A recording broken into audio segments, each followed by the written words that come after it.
இப்போ நம்ம பார்க்க போகிறது வந்து தொகுதி பற்றி.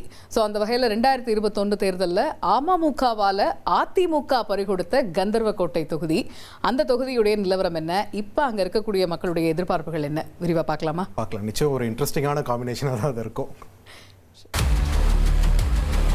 மக்களே, உங்க தொகுதி பத்தி கொஞ்சம் தெரிஞ்சுக்கோங்க. கந்தர்வக்கோட்டை சட்டப்பேரவை தொகுதி தனித்தொகுதி. புதுக்கோட்டை மாவட்டத்தில் கந்தர்வக்கோட்டை, குஞ்சாண்டார் கோவில், கரம்பக்குடி, குளத்தூர், கீரனூர் உள்ளிட்ட பகுதிகளை உள்ளடக்கிய தொகுதி. கிராமப்புறங்களை கொண்ட இந்த தொகுதியில விவசாயமே மக்களின் பிரதான தொழிலா இருக்கு. முந்திரி சாகுபடி அதிகமாக இருக்கிற இந்த தொகுதியில முந்திரியை உடைச்சு பருப்பாக்கி விற்கிறதும் மக்களுடைய முக்கிய வாழ்வாதாரமா இருக்கு. பிப்ரவரி 23 தேர்தல் ஆணையம் வெளியிட்ட இறுதி வாக்காளர் பட்டியல்ல இந்த தொகுதியில 98,028 ஆண் வாக்காளர்கள், 96,695 பெண் வாக்காளர்கள், 9 மூன்றாம் பாலின வாக்காளர்கள் அப்படின்னு மொத்தமா 1,94,732 பேர் இருக்கிறதா தெரிவிக்கப்பட்டிருக்கு. 2008 தொகுதி மறுசீரமைப்புல உருவாக்கப்பட்ட இந்த தொகுதியில 2011, 2016 தேர்தல்கள்ல அதிமுக வெற்றியை வசமாக்குச்சு. கடந்த 2021 தேர்தல்ல திமுக கூட்டணியில மார்க்சிஸ்ட் கம்யூனிஸ்ட் கட்சி தொகுதியை வசமாக்குச்சு. தேர்தல்ல சிபிஎம் வேட்பாளர் சின்னதுரை 69,710 வாக்குகளை பெற்று ஜெயிச்சாரு. அவருக்கு எதிராக போட்டியிட்ட அதிமுக வேட்பாளர் ஜெயபாரதி 56,989 வாக்குகளை பெற்று தோல்வியை தழுவினாரு. 12,721 வாக்குகள் வித்தியாசத்துல ஜெயபாரதி தோல்வியை தழுவ அதிமுக தொகுதியை பறிகொடுத்துச்சு.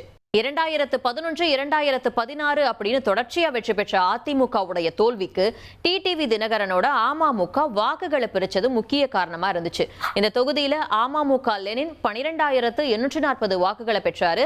இது சிபிஎம் வேட்பாளர் சின்னதுரையோட வெற்றி வித்தியாசமான 12,721 வாக்குகளை விட அதிகமான வாக்கு. இந்த தொகுதியில 12,661 வாக்குகளை பெற்று நாம் தமிழர் கட்சி டெபாசிட்டை தக்க வச்சது. இப்போ தேர்தல் நெருங்க கந்தர்வக்கோட்டை தொகுதி மக்களுடைய எதிர்பார்ப்புகள் என்னவா இருக்கும் அப்படிங்கறத கேட்கலாம்.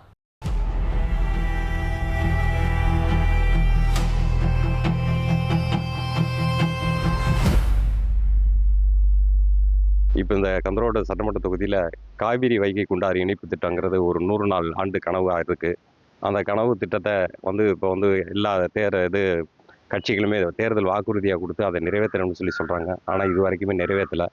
இந்த காவிரி வைகை குண்டாறு திட்டம் நிறைவேற்றினாங்கன்னு சொல்லினாக்க இந்த கந்தரோட்டை சட்டமன்ற தொகுதியில் உள்ள எல்லா விவசாயிகளும் பயன்பெறுவாங்க. விவசாயிக்கு அது மட்டும் இல்லாமல் குடிக்க கூட தண்ணி இல்லாத ஒரு சூழ்நிலை இந்த பகுதியில் இருக்குது. ஆடு, மாடு, கால்நடைகள் இதெல்லாம் அழியக்கூட தருவாயில், அதாவது சொன்னீங்கன்னா ஃபைனல் கடைசி தருவாயில் இந்த பகுதி இருக்குது. புதுக்கோட்டைக்கும் தஞ்சாவூருக்கும் ஒரு பெரிய ஒரு இது இருக்குது. கிட்டத்தட்ட 75 ஆண்டு சுதந்திரம் ஆகி போயிடுச்சு. ஆயும் புதுக்கோட்டைக்கும் தஞ்சாவூருக்கும் இடையில ஒரு ட்ரெயின் ட்ராக்கு எதுவுமே கிடையாது. இங்கே ஒரு 6-7 முந்திரி ஃபேக்ட்ரி இருந்துச்சு, எதுவுமே செயல்படலை. அந்த முந்திரி ஃபேக்ட்ரி வச்சு நெருக்கி ஒரு 10,000 குடும்பம் வாழ்ந்துக்கிட்டு இருந்துச்சு. இங்கே எல்லாமே மூடி கிடக்கு. கவர்மெண்ட் சொன்ன அந்த முந்திரி ஃபேக்ட்ரியும் ஓப்பன் பண்ணலை. இருக்கிற முந்திரி ஃபேக்ட்ரிகளும் மூடி கிடக்கு. அதனால இன்னைக்கு மக்கள் வாழ்வாதாரம் பாதிக்குது. அரசாங்கம் முயற்சி செஞ்சு இந்த முந்திரி ஃபேக்ட்ரிகளை எடுத்து நடத்தணும். அரசு மருத்துவமனையினுடைய விரிவாக்கம் தேவைப்படுகிறது. அரசு மருத்துவமனை மிக குறுகிய கட்டமைப்பில் இயங்கிக் கொண்டிருக்கிறது. ஆகையால் மருத்துவமனை விரிவாக்கம் செய்ய வேண்டியது நீண்ட நாள் கோரிக்கையாக மக்களுடைய அவசிய தேவையாக இருக்கிறது.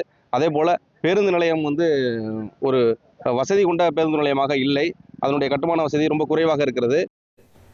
ஸோ கந்தர்வக்கோட்டை தொகுதி மக்களுடைய எதிர்பார்ப்புகள் என்ன அப்படிங்கிறத பார்த்தோம். ஸோ இந்த முறை யார் அங்கே களம் காண போகிறாங்க, யார் ஜெயிக்க போகிறாங்க, அவங்க இந்த கோரிக்கைகள்லாம் நிறைவேற்றுவாங்களா அப்படிங்கிறத நம்ம பொறுத்திருந்து பார்க்கணும்.